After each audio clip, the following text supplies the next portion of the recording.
interaksi antara reseptor spesifik dan protein target yang kemudian akan diperantarai oleh suatu protein ketiga dan kemudian akan dikarakterisasi. Peran dari protein G itu adalah sebagai mediator dari respon seluler seperti hormon, neurotransmitter, mediator lokal, dan lainnya. Nah, berdasarkan aksinya, GPCR terbagi menjadi 3. Yang pertama itu adalah GS atau stimulatory G protein, yaitu protein G yang mengaktifkan enzim adenylat siklase. Kemudian yang kedua itu adalah GI atau inhibitory G protein, yaitu menghambat enzim adenylat siklase, dan GQ itu untuk mengaktifkan enzim fosfolipase pada jalur fosfolipase. Nah, mekanisme aktivasi dari GPCR itu adalah GPCR akan mengaktifasi rangkaian peristiwa yang mengubah konsentrasi satu atau lebih molekul signaling intraseluler atau second messenger sehingga akan menimbulkan respon seluler. Berdasarkan bentuknya, GPCR itu merupakan rantai polipeptida tunggal yang berhasil melewati membran sebanyak 7 kali sehingga dikatakan memiliki 7 transmembran. Dapat dilihat pada strukturnya, itu ada 7 kali proses bolak-balik dari ekstraseluler menuju ke sitoplasmik ataupun begitupun sebaliknya. Protein G itu adalah protein yang terdiri dari 3 rantai polipeptida, yaitu subunit alfa, beta, dan gamma. Jika rantai beta dan gamma itu membentuk kompleks, maka dia itu akan menghasilkan kompleks yang sangat kuat. Nah, kemudian untuk mengaktifasi GPCR melalui jalur adenylat siklase itu dalam bentuk inaktifnya, protein G itu berada sebagai suatu trimer dengan guanosin difosfat atau GDP. Nah, kemudian apabila suatu ligan akan berikatan dengan GPCR, maka terjadilah proses signaling yang diawali dengan perubahan GDP atau guanosin difosfat menjadi GTP atau guanosin trifosfat. Kemudian subunit alfa yang terkait dengan GTP akan terdisosiasi dari subunit beta dan gamma menjadi subunit yang aktif. Nah, setelah aktif, maka dia akan mengaktifkan adenylat siklase. Kemudian setelah itu akan memproduksi CMAP. Nah, CMAP kemudian akan mengaktifasi PKA. Dari PKA akan teraturlah transduksi gen dari suatu sel sehingga sintesis protein tertentu itu dapat terjadi. Kemudian yang kedua itu adalah aktivasi GPCR melalui sistem fosfolipase yang diawali dengan pengikatan suatu ligan pada suatu reseptor yang akan mengaktifasi si enzim fosfolipase C-beta, kemudian akan membelah fosfatidil inositol bisfosfat menjadi inositol trifosfat dan diasil gliserol. Nah, PIP2 atau fosfatidil inositol bifosfat itu merupakan senyawa fosfolipid hasil degradasi fosfatidil inositol dengan bantuan enzim fosfatidil inositol kinase. Kemudian yang kedua itu adalah inositol trifosfat yang akan berikatan dengan suatu reseptor yang spesifik pada retikulum endoplasma yang ada pada kanal ion kalsium sehingga akan memicu pelepasan kalsium di intraseluler dan kadar dari kalsium di intraseluler itu akan meningkat. Nah, kemudian yang terakhir itu adalah diasil gliserol atau DAG yang akan mengaktifasi protein kinase C akan menghasilkan memfosforilasi residu dari serin atau treonin pada sel targetnya. Reseptor yang tergandeng dengan protein G itu terbagi menjadi 2, yaitu reseptor adrenergik dan reseptor angiotensin. Nah, yang pertama itu kita masuk pada reseptor adrenergik. Reseptor adrenergik itu merupakan reseptor yang memperantarai berbagai aksi dari saraf simpatik yang meliputi pelepasan energi dari glukosa, denyut jantung, dilatasi saluran pernafasan, dan pengaturan sirkulasi perifer. Nah, reseptor ini merupakan reseptor utama bagi neurotransmitter golongan katekolamin, yaitu adrenalin dan noradrenalin. Nah, epinefrin itu distimulasi atau menstimulasi reseptor beta adrenergik, sedangkan norepinefrin itu dia menstimulasi reseptor alfa dan adrenergik. Nah, apa sih sebenarnya kedua itu? Nah, epinefrin dan norepinefrin itu adalah hormon yang disekresikan oleh glandula adrenal dan disintesis dari prekursor tirosin dengan bantuan enzim tirosin hidroksilase. Nah, selain itu, juga menggunakan enzim dopa dekarboksilase dan dopamin beta hidroksilase. Nah, aksi dari katekolamin dan simpatometik itu dibagi menjadi 7, yaitu yang pertama eksitatoris perifer, itu ada pada polos pembuluh darah, pada kulit, ginjal, membran mukosa, kelenjar saliva, dan keringat. Yang kedua itu adalah inhibitori pada otot polos dinding usus dan pembuluh darah otot rangka. Yang kemudian yang ketiga itu adalah cardiac excitatory. Yang keempat itu adalah aksi metabolik yaitu proses glikogenolisis. Yang kelima itu adalah aksi endokrin yaitu pada insulin, renin, dan pituitari. Kemudian aksi dari CNS atau Central Nervous System dan stimulasi pernafasan. Dan yang terakhir itu adalah aksi presinaptik dan neurotransmitter. Jalur sintesis dan degradasi neurotransmitter noradrenalin itu dimulai dari tirosin. Tirosin akan disintesis menjadi L-dopa oleh bantuan katalis tirosin hidroksilase. Kemudian dari L-dopa akan dibantu oleh enzim topa dekarboksilase menjadi dopamin. Kemudian dari dopamin akan berubah menjadi norepinefrin oleh bantuan enzim DA beta hidroksilase. Nah, kemudian dari norepinefrin akan menjadi epinefrin oleh bantuan fenil-etanolamin N-metil transferase. Nah, enzim yang banyak digunakan menjadi target aksi obat itu ada 3. Yang pertama itu tirosin hidroksilase atau TH. Kemudian contoh obat yang bekerja pada enzim tersebut itu adalah kafein, morfin, dan nikotin.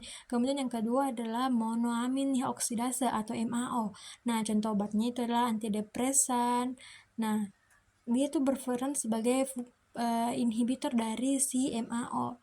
Nah, kemudian yang terakhir itu adalah enzim katekol O-metil transferase. Contoh obatnya itu adalah tolkapan, entakapan untuk pengobatan penyakit Parkinson.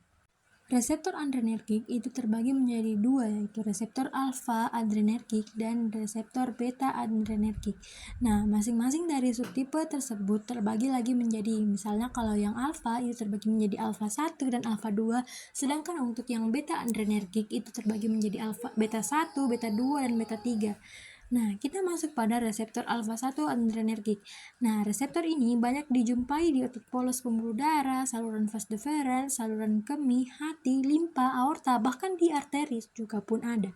Nah, aktivasi dari reseptor alfa 1 itu akan menyebabkan vasokonstriksi sehingga dapat menyebabkan patologi seperti hipertensi.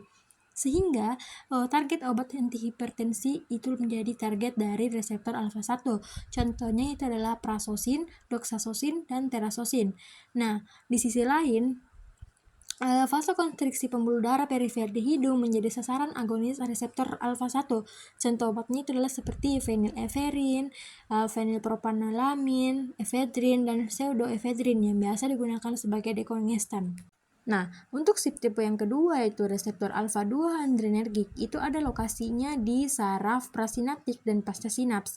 Nah, contoh obat agonis alfa 2 presinaptik yaitu adalah clonidion yaitu obat antihipertensi, dan yang kedua itu adalah obat antagonis reseptor alfa 2 yaitu obat yohimbin di mana digunakan untuk gangguan disfungsi ereksi pada pria. Nah, mekanismenya itu adalah jika alfa 2 berikatan dengan GI atau protein G inhibitori, maka norepinefrin itu dilepaskan terlalu banyak, maka akan mengikat reseptor alfa 2 presinaps.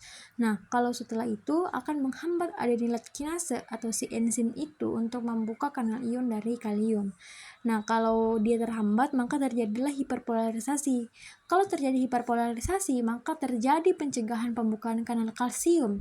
Nah, yang akan mengakibatkan apa? Yaitu kanal kalsium yang ada di intraseluler itu akan berkurang, lalu mencegah pelepasan dari norepinefrin.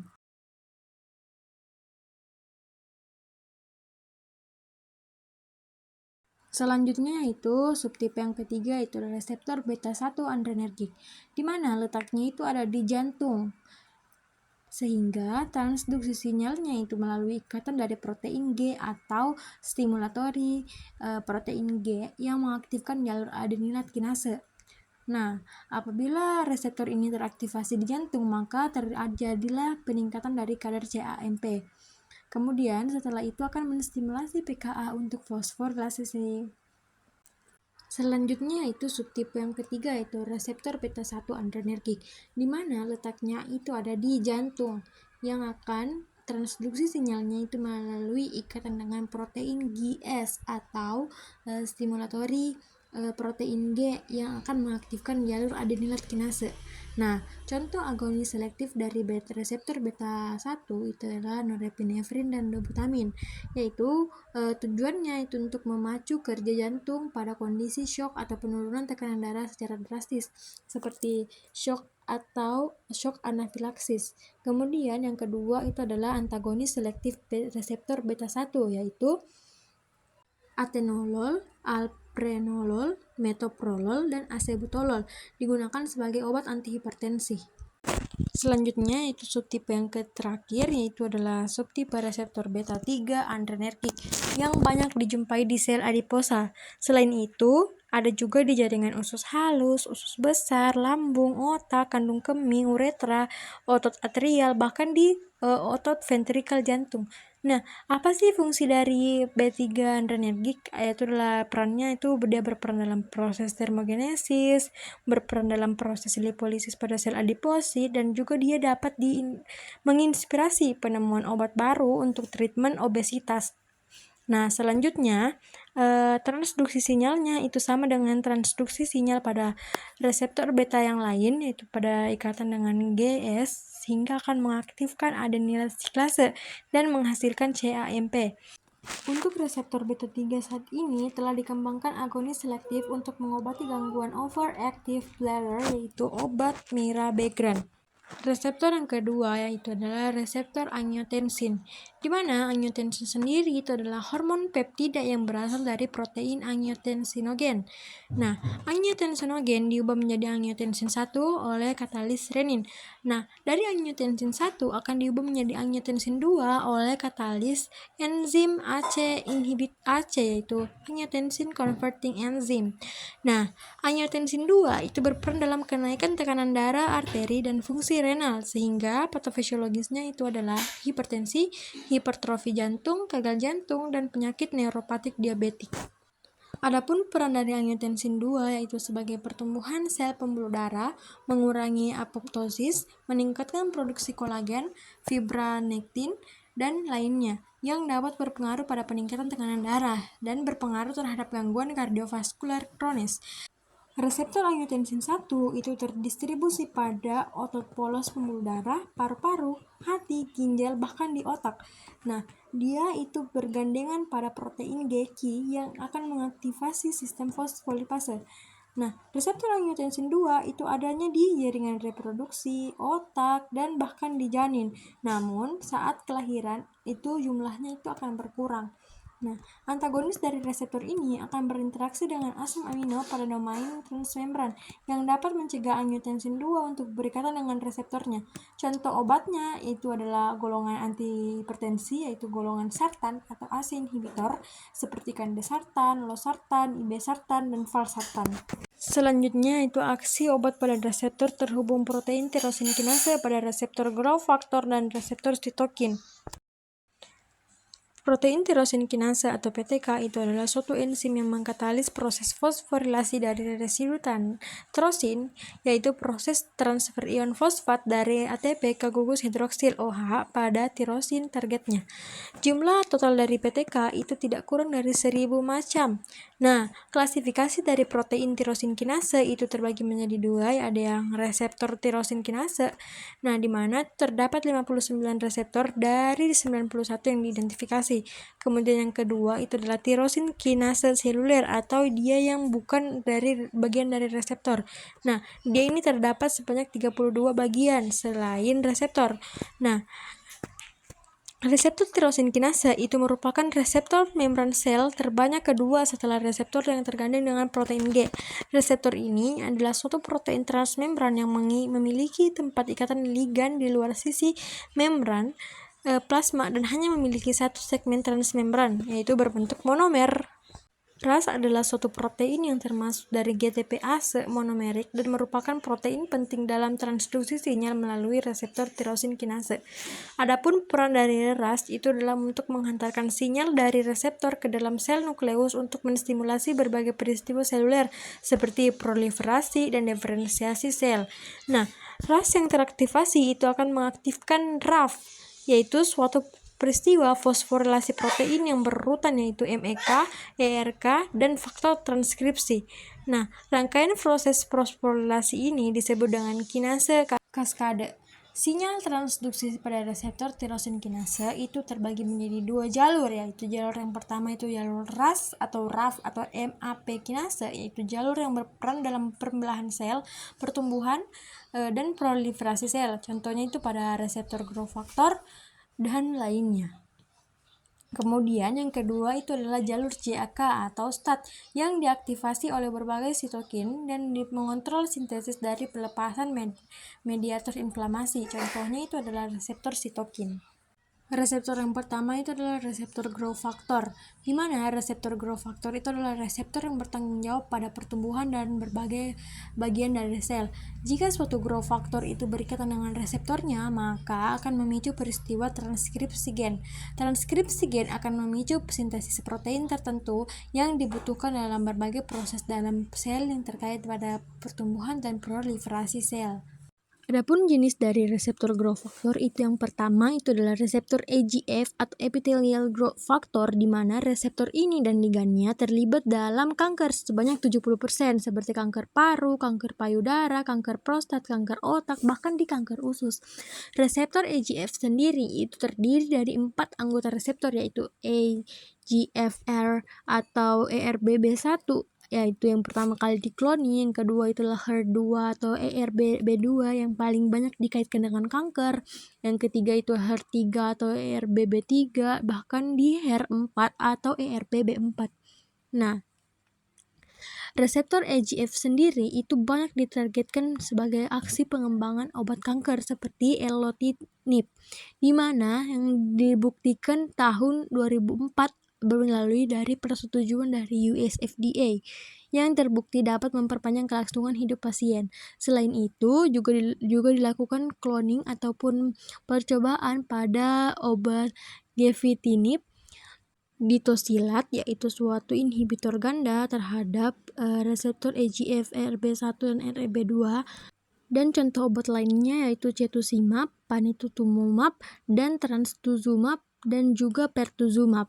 Yang kedua adalah reseptor VEGF atau Vascular Endothelial Growth Factor, di mana reseptor ini merupakan target aksi lainnya dari pengobatan kanker. Nah, aksi obat ini akan memicu proses angiogenesis, yaitu proses pembentukan pembuluh darah baru di sekitar tumor untuk menyuplai kebutuhan nutrisi sel. Nah, penghambatannya itu dilakukan dengan menghentikan suplai darah ke tempat terjadinya kanker. Inhibitor yang telah dikembangkan yaitu semaxanib dan pazopanib.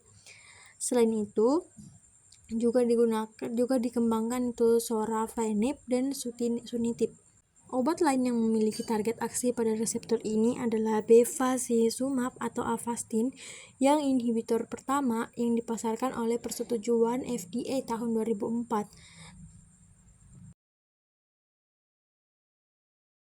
Yang kedua adalah reseptor sitokin, di mana sitokin sendiri itu adalah senyawa protein endogen yang dilepaskan oleh sel untuk saling berkomunikasi. Protein ini memperantarai berbagai fungsi yang terkait dengan sistem imunitas, seperti proliferasi, diferensiasi sel, fibrosis, hematopoiesis, inflamasi, dan perbaikan jaringan yang cedera. Sitokin dihasilkan oleh sel leukosit dan sebagian dalam sel tubuh yang dapat memberikan respon terhadap sitokin. Contoh dari sitokin sendiri itu adalah interleukin 1, interleukin 2, interleukin 3, dan seterusnya. Yang kedua itu adalah tumor nekrosis alfa atau TNF alfa dan interferon gamma atau IFN gamma. Aksi dari sitokin itu bersifat pleiotropik, yaitu satu jenis sitokin dapat memperantarai berbagai fungsi yang berbeda-beda pada sel yang berbeda pula. Aksinya juga dapat bersifat redundan, yang artinya itu beberapa sitokin yang berbeda mungkin memiliki fungsi yang sama pada sel yang sama.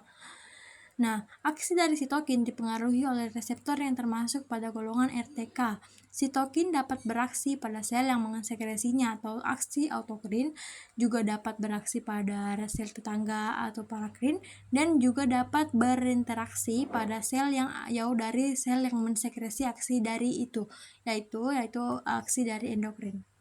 Contoh signaling pada interferon gamma yaitu si interferon gamma sendiri itu akan berikatan dengan interferon gamma reseptor sehingga akan dibantu oleh JAK kinase untuk mengaktifkan si dimernya.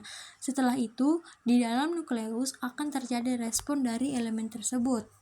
Transduksi sinyal reseptor sitokin melalui jalur JAK-STAT itu adalah interaksi sitokin dengan reseptornya yang memicu perubahan konformasi reseptor dan pengikatan dengan protein JAK atau Janus kinase.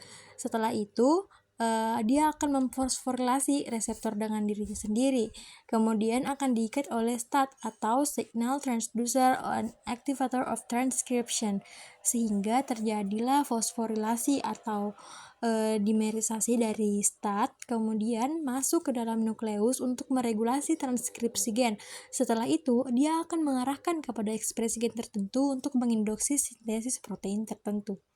Sitokin itu berperan dalam proses inflamasi yang banyak disintesis dan dilepaskan oleh berbagai sel-sel inflamasi seperti eosinofil, makrofag, sel mast, dan sel-sel yang lainnya. Inflamasi sendiri itu adalah respon tubuh terhadap adanya serangan patogen. Namun beberapa respon inflamasi itu terjadi berlebihan atau bahkan merugikan seperti pada penyakit artritis reumatoid, asma, psoriasis, dan lainnya. Nah, dapat dilihat pada gambar ini, gambar yang pada tubuh manusia itu adalah contoh penyakit psoriasis. Nah, kemudian untuk gambar animasinya sendiri itu pada sel normal itu tidak terjadi penyempitan. Nah, sedangkan pada arthritic joints itu terdapat penyempitan pada atau reaksi inflamasi pada si dekat-dekat tulang. Adapun contoh obat terkait dengan reseptor sitokin yaitu obat yang dikembangkan sebagai antiinflamasi yaitu obat mepolizumab yaitu antibodi monoklonal terhadap interleukin 5 untuk gangguan sindrom hipereosinofilik. Obat pascolizumab itu untuk anti-interleukin 4 sebagai terapi asma dan alergi. Namun pengembangannya itu dihentikan pada tahun 2009. Dan untuk pada penyakit inflamasi kronis seperti artritis reumatoid itu diketahui bahwa sitokin yang sangat berperan dalam patogenesisnya itu adalah TNF-alfa dan interleukin 1. Sehingga ditemukanlah obat-obat seperti infliximab, etanercept, dan adalimumab sebagai anti dari TNF-alfa dan anakinra untuk antagonis reseptor interleukin 1.